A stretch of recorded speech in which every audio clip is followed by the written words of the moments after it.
महागठबंधन की बैठक में जिस तरीके से नीतीश कुमार का रौद्र रूप देखा गया, उससे लालू प्रसाद यादव भी सहम गए, तेजस्वी यादव डर गए। वहीं आपको बताते चले कि नीतीश कुमार ने आरजेडी के एमएलसी सुनील सिंह की जमकर क्लास लगा दी, और जमकर क्लास जब लगाई गई, उसके बाद अगर तेजस्वी यादव और लालू प्रसाद यादव बीच बचाव में नहीं आते तो कुछ भी हो सकता था। और इसके बाद जेडीयू की बैठक शुरू हो चुकी है। जेडीयू अपने विधायकों के साथ बैठक कर रहा है, आरजेडी अपने विधायकों के साथ बैठक कर रहा है, और बीजेपी अपने विधायकों के साथ बैठक कर रहा है। वहीं आरजेडी से जो सूचना आ रही है कि आरजेडी की जो विधायकों की जो बैठक हो रही है, ये तीनों बैठक एक तरीके से आप कह लीजिए कि इमरजेंसी बैठक बुलाई गई है। और आरजेडी की बैठक में तो इतना ज़्यादा कड़ा नियम बना दिया गया है कि कोई भी विधायक को मोबाइल अंदर लाने की अनुमति नहीं है, और गेट पर ही सिक्योरिटी गार्ड को मोबाइल सुपुर्द करवा दिया जा रहा है।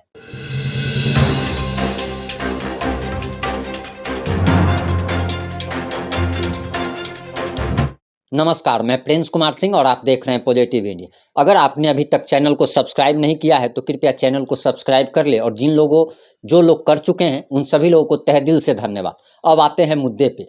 दरअसल आपको बताते चले कि लालू प्रसाद यादव तेजस्वी यादव को लेकर के दिल्ली से बिहार लौटे, और उसके बाद महागठबंधन की बैठक शुरू हो गई। और महागठबंधन की बैठक इमरजेंसी में इसलिए बुलानी पड़ी क्योंकि जो पिछले 5 से 8 दिन से जो घमासान मचा हुआ है जदयू और राजद के नेताओं के बीच, ये घमासान रुकने का नाम नहीं ले रहा था, और शब्दों के तीर ऐसे चलाए जा रहे थे कि जिससे लग रहा था कि महागठबंधन सरकार अब नहीं चल पाएगी और महागठबंधन टूट जाएगी। वहीं आपको बताते चले कि जहां आरजेडी के एमएलसी सुनील सिंह चंद्रशेखर के पक्ष में बैटिंग कर रहे थे, और नीतीश कुमार पर साफ साफ कह दिया था कि नीतीश कुमार ऐसे 4-5 आईएएस को रखते हैं जो कि अपने विरोधियों की अक्ल और औकात ठिकाने लगाने पर उसको काम पर लगा दिया जाता है। और नीतीश कुमार जैसे बीजेपी, उन्होंने बीजेपी के बारे में कहा कि जैसे बीजेपी अपने विरोधियों को पीछे सीबीआई और ईडी लगा देती है,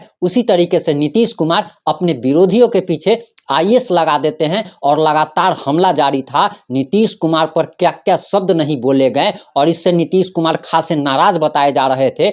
लेकिन जैसे ही तेजस्वी यादव और लालू प्रसाद यादव बिहार आए, वैसे ही महागठबंधन की मीटिंग शुरू हो गई। और आपको बताते चले कि चंद्रशेखर, शिक्षा मंत्री डॉक्टर चंद्रशेखर के चेहरे पर हवाइयां उड़ने लगी, क्योंकि चंद्रशेखर को यह उम्मीद थी कि जब लालू प्रसाद यादव हो, तेजस्वी यादव हो, जब बिहार लौटेंगे तो ये लोग उनकी बात सुनेंगे, उनका पक्ष लेंगे। लेकिन उनका ये भ्रम तब टूट गया जब महागठबंधन की बैठक शुरू हुई और नीतीश कुमार रौद्र रूप में दिखे। नीतीश कुमार ने जैसे ही एमएलसी सुनील सिंह को देखा, उनकी क्लास लगाने लगे, उनको डांटने लगे, उनको बीजेपी का एजेंट तक घोषित कर दिया, और साफ साफ कह दिया कि दरअसल अगर आपको बीजेपी में जाना है तो जाइए, लेकिन आप जो सोच कर जा रहे हैं कि आपको लोकसभा का टिकट मिल जाएगा, वो ऐसा कुछ भी नहीं होने वाला है।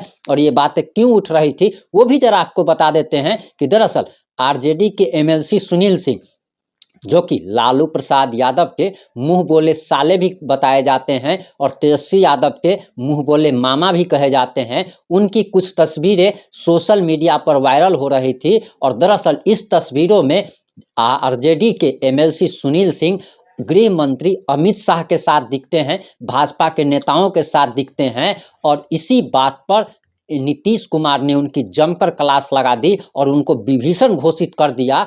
इसके बाद सुनील सिंह भी आग बबूला हो गए, और उन्होंने मुख्यमंत्री को साफ साफ कह दिया कि अगर आपको गोली मारना है तो आप हमें गोली मार दीजिए, लेकिन हमारे विश्वास पर और भरोसे पर आप सवाल नहीं खड़ा कर सकते हैं।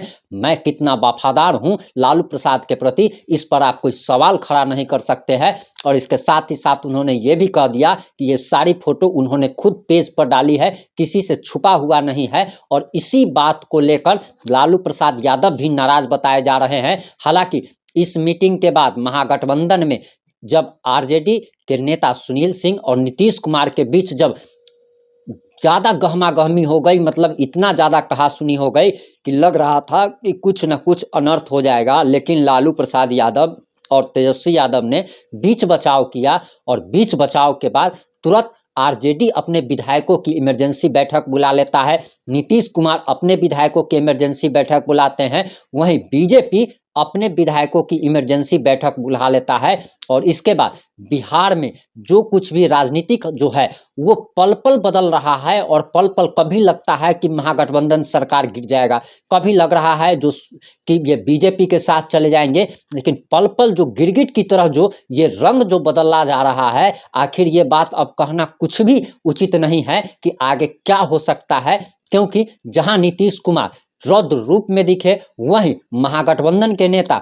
जो कि बड़े ठसक के साथ लालू प्रसाद यादव की सारी ठसक नीतीश कुमार के सामने गायब हो गई। जो लालू प्रसाद यादव बड़े भाई होने का दावा करते हैं, जब नीतीश कुमार का रौद्र रूप दिखा तो उससे लालू प्रसाद यादव भी सहम गए, तेजस्वी यादव भी सहम गए और लालू प्रसाद यादव और तेजस्वी यादव सिर्फ और सिर्फ सत्ता जाने के डर से और कुर्सी जाने के डर से नीतीश कुमार की चमचागिरी करने में व्यस्त हो गए हैं, क्योंकि उन्हें लग रहा है कि अगर वे अपनी ठसक दिखाएंगे तो नीतीश कुमार कभी भी सरकार गिरा सकते हैं और एनडीए में शामिल हो सकते हैं।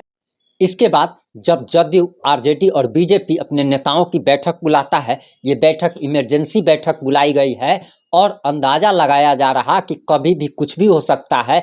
बिहार की राजनीति में पल पल जो है घटनाक्रम बदल रहा है और जिस तरीके से कल महागठबंधन की बैठक हुई उसके बाद से अब साफ साफ लग रहा है कि अब चंद्रशेखर का बलि होना तय है और सरकार बचाने के लिए चंद्रशेखर की बलि ले ली जाएगी। वहीं आपको बताते चले कि के पाठक से जो उनकी लड़ाई चल रही है, अब के पाठक जो है शिक्षा व्यवस्था को सुधारने के लिए लगातार स्कूलों में विजिट कर रहे हैं और इससे शिक्षा व्यवस्था में काफ़ी सुधार आया है। जो शिक्षक समय से नहीं आते थे अब वो समय से आने लगे हैं। वहीं आपको बताते चले कि जिस प्रकार से चंद्रशेखर का झगड़ा हुआ है, चंद्रशेखर के बारे में बताया जा रहा कि आज तक अपने ऑफिस से बाहर इन्होंने कदम नहीं रखा और कभी किसी स्कूल का विजिट नहीं किया। ये सिर्फ और सिर्फ जो शिक्षा विभाग का बजट है उसको कैसे कंट्रोल किया जा सकता है उस पर शिक्षा मंत्री का ध्यान था और बस इसी बात को लेकर जो झगड़ा हुआ था, इसी बात को लेकर सब कुछ लफड़ा हुआ और अब बताया जा रहा कि दरअसल जदयू और राजद के बीच कुछ भी ठीक नहीं है। आखिर ये प्रेशर पॉलिटिक्स कितना दिन चल सकता है। वहीं बीजेपी ने आक्रामक रुख अपना लिया है और बिहार विधानसभा में भारी बवाल हुआ है और बवाल के बाद बीजेपी ने ऐलान कर दिया है कि चार्जशीटेड उप मुख्यमंत्री का जब तक इस्तीफा नहीं होगा तब तक ये लोग हार मानने वाले नहीं हैं और तब तक आंदोलन होगा। वहीं आपको बताते चले कि इसी 13 जुलाई को भाजपा ने बड़े आंदोलन की घोषणा कर दी है और सड़क से लेकर सदन तक लड़ाई लड़ने का दावा किया है और कहा है कि 13 तारीख को एक बहुत ही बड़ी लोगों की रैली निकाली जाएगी जो कि बिहार विधानसभा तक जाएगी और इस रैली के बाद कुछ भी हो सकता है। और भाजपा पूरी तरीके से जिस प्रकार से 2017 में लगातार इसी तरीके का दबाव बना करके तेजस्वी यादव का इस्तीफा मांग रही थी और सरकार गिर गई थी, वही प्रेशर पॉलिटिक्स अभी भी खेला जा रहा है। आपकी इस मुद्दे पर क्या राय है? आप इस मुद्दे पर क्या सोचते हैं? कृपया अपनी अनमोल राय कमेंट बॉक्स में जरूर दें। जुड़े रहे हमारे साथ। जय हिंद, जय भारत, जय जय।